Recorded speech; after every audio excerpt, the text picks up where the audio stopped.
டேய் ஊபர், நல்ல அட்ரஸ் பண்ணியிருக்கடா. இந்த அட்ரஸில் 2 அப்பனுக்கு பிறந்தவன் இங்கே வாழ்கிறான்னு போட்டிருக்கான்.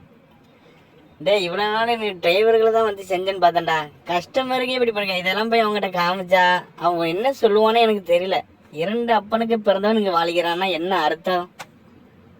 உங்கள் மத்தியில் வாழ முடியாதா டேய் ஊபர்?